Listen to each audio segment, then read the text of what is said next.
Hello, स्वागत आहे आपलं आजच्या नवीन व्लॉग मध्ये। आज आपण करणार आहोत मोमोज साठी आपण काय काय घेतलेलं आहे। सो चला बघा आपली रेसिपी। आपण मोमोज साठी साहित्य घेतलेलं आहे कोबी आणि गाजर। पहिल्यांदा कोबी चिरून आणि गाजर किसून घेणार आहोत। मोमोज साठी आपण सर्वात पहिल्यांदा आपण कणिक मळून घेणार आहोत। त्यासाठी आपण मैदा घेतलेला आहे, त्यामध्ये थोडंसं मीठ घालून आपण कणिक तयार करून घेणार आहोत।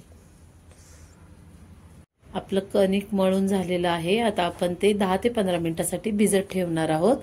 त्यानंतर आपण आता तयारी करून घेऊयात। मग तोपर्यंत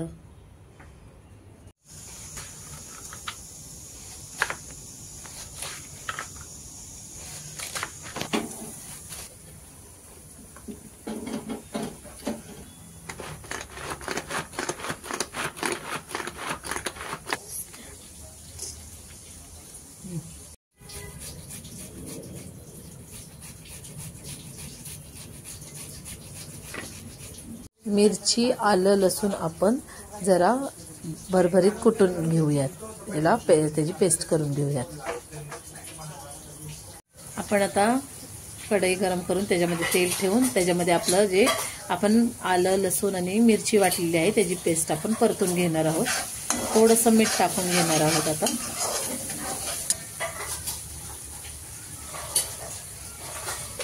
आता आपण सगळे इन्ग्रेडियंट टाकून घेणार आहोत।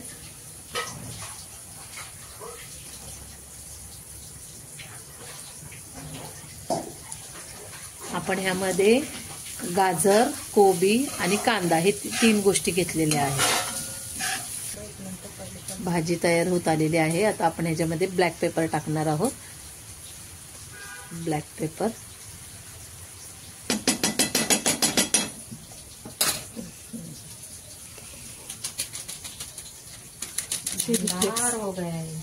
चिली फ्लेक्स लय नकोच टाकू।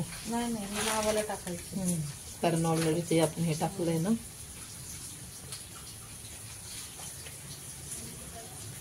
चिली फ्लेक्स एकदम थोडंसं टाकायचं आहे।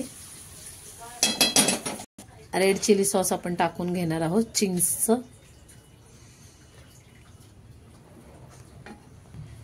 सर्व मोमोजची भाजी तयार झालेली आहे, एकजीव करून घेतलेली आहे। आता आपण मोमोज तयार करायला घेऊयात। आम्ही मोमोज करून घेईपर्यंत इथं इडलीचा कुकर ठेवलेला आहे, आम्ही त्याच्यामध्ये मोमोज करून घेणार आहोत। तोपर्यंत ते पाणी तापून घेणार आहोत। मोठी पोळी लाटून घेऊयात आणि मग त्याच्यानंतर त्याच्यामधले साचे करून घेऊयात छोटे छोटे।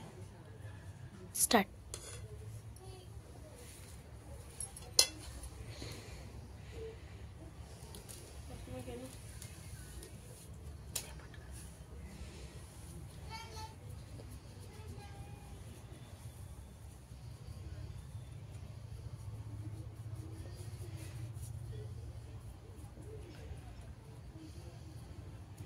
जो शेप येतो तो मी केलेला आहे, पण आपण कुठलेही शेप करू शकता। हे करू शकता किंवा मी मोदकचा पण शेप केलेला आहे, तर तुम्ही मोदकचाही करू शकता।